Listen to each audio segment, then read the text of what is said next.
Hey guys, welcome to the View Cryptos channel. So really strong week for XRP and XLM.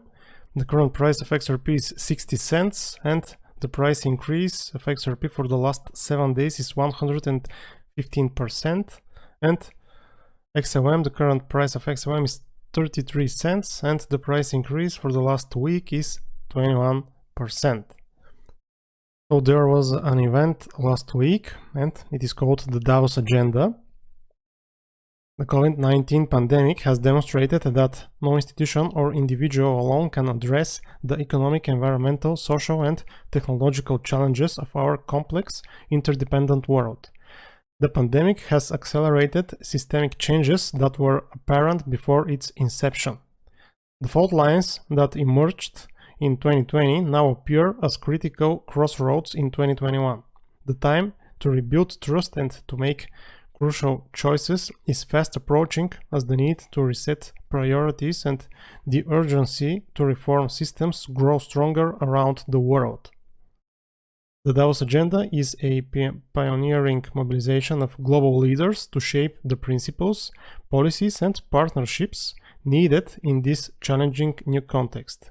It is essential for leaders from all walks of life to work together virtually for a more inclusive, cohesive and sustainable future as soon as possible in 2021.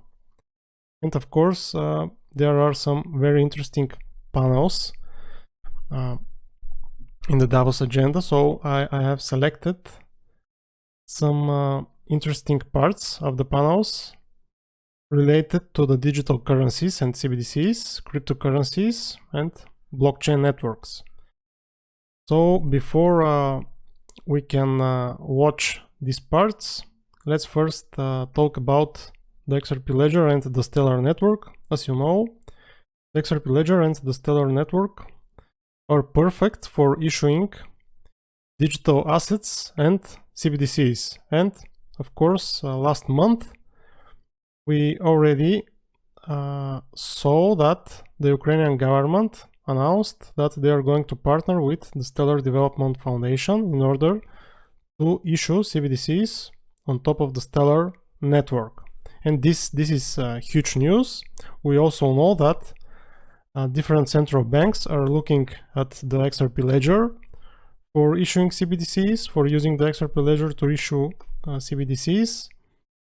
So the good thing here is that the XRP Ledger and the Stellar network are very well tested. We know that they work for this use case. We know that they are fast, that they are scalable, they are secure, and it is cheap to transact on these networks. So they are best suited actually for this use case. So let's watch now some parts of these panels related to resetting the digital currencies. I will leave a link in the description where you can actually check all the videos from the Davos Agenda on the website of the World Economic Forum. Political alliances or economic regions, if you consider the political dimension and the economic dimension, we would have 5-6 currencies 20 years, 30 years from now, if there was no technology, digital technology moving in. So there will be one continental currency, the euro, another continental currency, quote unquote, the dollar dominance area, and China would have their currency. There are 200 million overseas Chinese. These people live in Philippines, they live in Malaysia, and they trade with China. They go back and forth all the time, and they trade in renminbi, and they will not keep liquidating their credits and debts using dollars. So the way the world is today with these two dimensions, we would be going to 5-6 continental currencies, and that's it. But then there is the digital, the new technology thing, the blockchain. So the central banks will have to strive. Otherwise, very interesting, we had once the gold standard, which was a transnational, a supranational currency. But it was not functional. It was not easy to transfer. So the Libra episode is just evocating a transnational digital currency in the future. it might be a private money. So the central banks are scared, and they are running to the blockchain. With blockchain and trust that these big blocks can provide, then you can keep with the government the role of providing the most used currency. So there are a lot of new pressures on this thing. One is the geopolitical, China and Europe refusing to have everything related to the dollar dominance. The second is the economic dimension itself, which is these regions will have to trade in their currency, something that they trade among themselves, instead of having to liquidate operations with other people's currency. And in that sense, the renminbi should show up as a strong currency, as strong as the euro. You would see these big three continental currencies, the renminbi, the euro, and the dollar. But then the digital shock moving in, and central banks running for their lives. If they go for the block trade, for the blockchain, and keep ahead of the private sector, which is very difficult, they could preserve the role of money as a public role. There have been many books on this by theorists. One liberal guy like Hayek dreamed of a supranational money, a transnational money. And these kids, with these new technologies, they are threatening all the time the old system. And so it's going to be interesting. But the key word is trust. And the pressures are political and technological. But the key word is trust. People use the currency that they trust more. Thank you. I'm just curious about, looks like moving forward, there's a possibility we could have multiple currencies, or we could stay with dollar dominating. But my question is, which way will make the world more stable? Well, Well, you may. Who wants to? Yes, please. I can give a very short answer and then allow the other members of the panel to answer. I think a multipolar system will make the world safer going forward than the system we have today. But I also see this in small steps. So I think I would value a little bit more the sort of movements that you mentioned, in the sense, again, that those systems, they move at the margin. They are very hard to move from the center, and this is good for the system itself, and it's good for the overall situation. But I will see a multipolar system as safe. Monetary system is a living organism. There's a long story, thousands of years story, till everybody accepted gold for its properties, and then we switch it to fiduciary currencies, and then each political unity trying to print its own currency. But if you abuse your power of printing, people get out of your currency and fly away. So it's a living organism. It's adapting. And it's clearly pointing to us that it doesn't make sense in Europe, for instance, to have like 30 currencies. It doesn't make sense. It is inefficient. So the United States of Europe switched it to one currency. It gave more stability. Of course, there's a price. The price is you lose power to affect your local community. So a big problem we have today is exactly that 3.5 billion Eurasians jumped in the global markets. They muted the inflation. So inflation collapsed, not because the central banks, the Federal Reserve, was doing a great job. There was no inflation because 3.7 billion people jumped in the global markets. Always Stoper, Samuelson, Theorem, arbitrage. Wages went up in China, and they were pressured in the Western side. And they brought their savings with them. China is investing all over the world. Africa became the continent of hope. It was the continent of despair. So they brought low interest rates, low inflation, and everybody clapped and said, oh, the era of the great moderation of the Federal Reserve. He was doing nothing about it. It was a lack of moderation. So I see they leveraged a lot. It was a big crisis.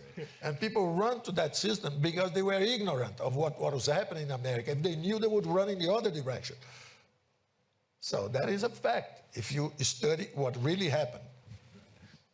So this is an argument, I think, for multipolarity as a balancing mechanism. Do we have other votes down the end here? So far, we have 2 votes for multipolarity as being more stable. Is that the consensus on the panel? It's hard to disagree with multipolarity. The question is what we mean by multipolarity. The active trade-offs came out very clearly, actually, between the two, which is that on the one hand, there is some efficiency gains from having a common currency. If you're trading in international markets, most exporters are also importing goods. And the fact that both the currencies are aligned helps them deal without not have to worry about exchange rate risk. So there are some benefits to it.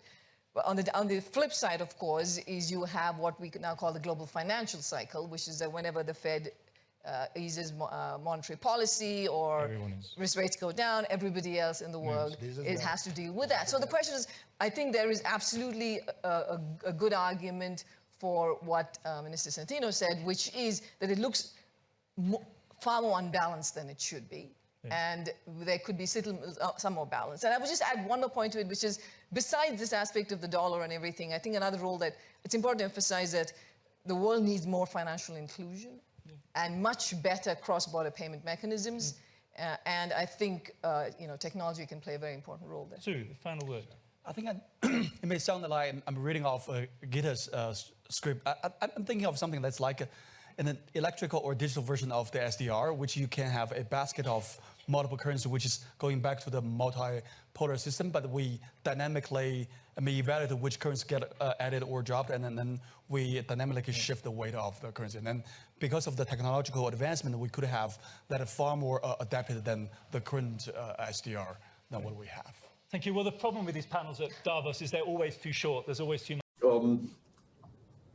Maybe just to take a step back, I would say central banks, the majority of central banks are now actively exploring the issue of central bank digital currencies, but it's not a foregone conclusion that most central banks will issue CBDCs, be they wholesale or retail CBDCs. The fundamental issue that we are responding to is the rise of e-commerce, the upending of whole industries as a result of digitization of payments, sales, delivery. And together with e-commerce, you now have new means of payments and new payment providers that are emerging. So the old world of cash on the one hand, notes and coins, and bank account-based payments, the traditional two-tier payment system comprising the central bank and commercial banks, that old system is being disintermediated by new players. But the biggest and most fundamental driver is in the real economy. E-commerce is now a major force. And the old world of currency needs to catch up with this new reality. The second thing that central banks are responding to comes out of the first, which is that there's been tremendous innovation in the private sector, particularly outside the banking system in the first instance. New non-bank players have emerged, in some cases, like in China, as formidable competitors. In many other places, they are very often the most innovative players and the fastest growing players. That horse, or that set of horses, has bolted the stable, and central banks are now trying to figure out how they intervene in that race. That's the second major change, and the last 10 years especially have seen that whole new horse race starting. Now, inherent in the network economics or the network externalities that come out of both e-commerce as well as these new private payment systems or ecosystems is that there's an advantage in market power. The more competitive you are, the bigger you get, and the bigger you are, the more data you have from consumers, and the more market power you acquire. So there are serious issues to do with emerging monopolies, not yet present globally, I would say, but that's where it'll come to, and of course China is a very good example.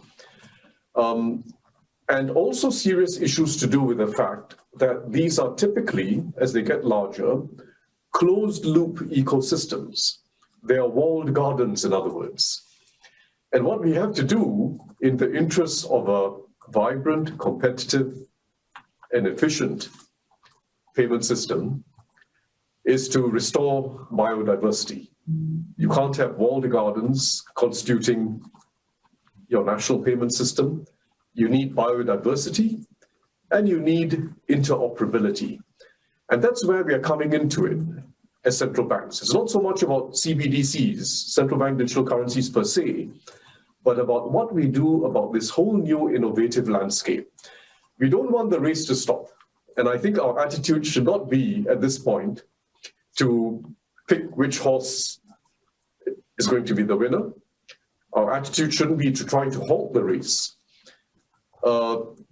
We should want, in fact, a new dark horse in the system, which is existing bank-based payment systems waking up, as many are doing, certainly in Singapore, the banks have responded very well, bank-based payment systems becoming as efficient and as competitive as these new players are, reducing costs, speeding up transactions, offering better service to consumers. That too is happening. And in fact, the banks were really the first in the game of running real-time payments domestically amongst themselves. But this new dark horse is also now in contention. And our aim, I think, as central banks and as financial policymakers should be to not close our options at this stage, stay open-minded, and we should not try to crowd out entirely the private sector players, those private sector digital wallets, tokens, or stable coins. Don't crowd them out entirely because they've been a source of great innovation, but they cannot be left on their own. The payment system is a public good. It needs to be regulated. It needs to be interoperable. It needs to be safe, including safe from cryptographic incursions. And it needs to have the necessary transparency to avoid the risk of money laundering and illicit finance. And remember, most studies show that roughly half of all Bitcoin transactions have something to do with illicit activity. That's the first objective. Don't crowd out this whole new set of players too quickly. Second, don't disintermediate the banking system. And the risk of some conceptions of central bank digital currencies, particularly retail CBDCs, is that they can seriously disintermediate the traditional banking system, take away their source of funding, because people would rather put their money with the central bank instead of with a bank, particularly in crisis, or particularly when a crisis is incipient. It's very easy for people to switch money into a central bank if you have that cheap, easy, at a click of a button option of putting your money with a central bank instead of the banks. And that will be very dangerous for the whole system.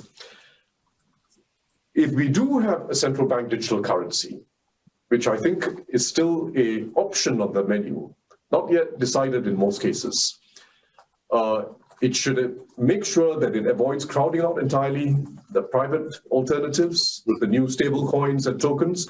Also make sure it avoids disintermediating the banking system.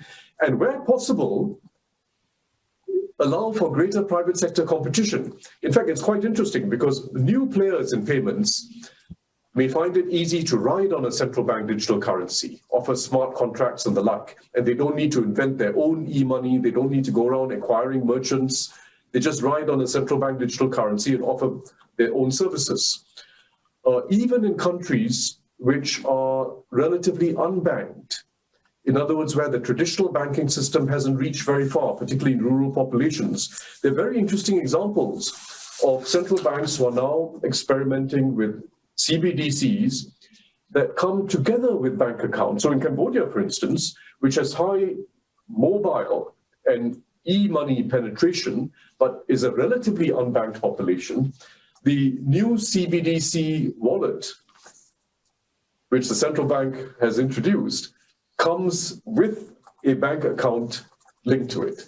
Very interesting option. So think of the world we are moving into in hybrid terms, not one or the other, between the non-bank private stablecoin players versus the existing banks, nor about the central bank digital currency displacing either of those two. Think of it in hybrid terms and how we can get the best synergy. But regulation is going to be necessary. This is a public good. The payment system is a public good. And we've got to ensure that we have interoperability, we have safety, and we have the degree of transparency that is necessary, including identity, digital identity, that is necessary to curb illicit finance. Fantastic. Actually, payment systems are a very interesting example of how,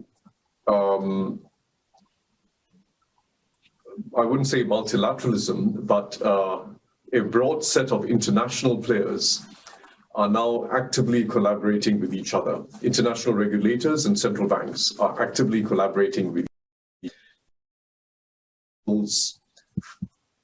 And the roadmap we all want to be on as we explore this rapidly changing landscape, or as we traverse this rapidly changing landscape. The FSB, working together with the G20, has been in the lead, and Singapore has been a very active member of these working groups. So I would say, if I compare it with some other aspects of international affairs, this area is actually working fairly well. You've got a set of players around the table, large countries and small, who have a common interest.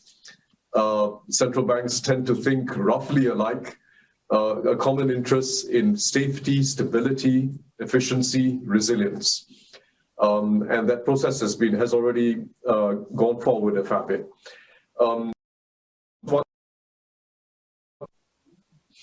One issue that really haven't resolved or gone far, it doesn't even study, is the whole issue of integrity of different international systems, or what the economists would call monetary sovereignty. In the traditional world, we already had a problem. Small developing countries were always at risk of what was called dollarization of their economies. There's a major country currency, the US dollar being the most prominent, which is always available to firms and consumers of that country. And whenever there was a hint of sovereign risk, and there was worries about whether the central bank would run out of reserves, people would just start switching into dollars. And there are some economies today where the dollar is still a major unit of transaction and a store of value. Now that, which is a traditional risk, will become much more pronounced if you have a digital currency, because it'll be that much cheaper and faster to switch from domestic currency assets into foreign currency assets. And it's an issue, honestly, that we haven't begun to address, and is one of the concerns we should have when we think about central bank digital currencies, particularly for major countries. So I would say that's an issue that's not just regulatory in the sense of financial regulation, it's a monetary policy consideration that we do have to address. But otherwise, I would say moving ahead, the roadmap must involve moving ahead so that we have not just domestic interoperability, but we have international interoperability, both for retail payments, remittances and the like that Dr. Patulano was talking about, as well as addressing the whole issue of identity. In other words, everyone would love anonymous transactions, but we know what happens with anonymous transactions. You do need, both domestically and internationally, to have identification, unique digital identities. Now, it doesn't necessarily have to require a central bank digital currency. And I'm sort of coming on top of what Dr. Patulano was saying. You can have publicly provided digital identities like the Indians have had through the Aadhaar system, combined with open API systems. And you can have interoperability and financial inclusion. So it doesn't necessarily come with the central bank digital currency, which is the train on top of the rails. You can actually have private trains running on top of a publicly provided rail. But internationally, that too will remain important. Agreeing amongst regulators on the principles and requirements to ensure that you don't have anonymity and that you do have traceability of transactions in a world where, let's face it, illicit activity will remain a fact of life for a long time to come. Safety is a whole big issue in the face of cyber risks. It's a huge issue. And one of the reasons why I myself favor this biodiversity and favor not having one big dominant central bank digital currency solution even within our own countries, let alone internationally, is that you don't want the whole system blowing up at once. It's a rapidly changing field. Those who are involved in cryptographic crimes have a lot of talent and innovative capabilities. It's a constantly moving field. And you do not want the whole system blowing up at once. So let's sorry, just because we want to get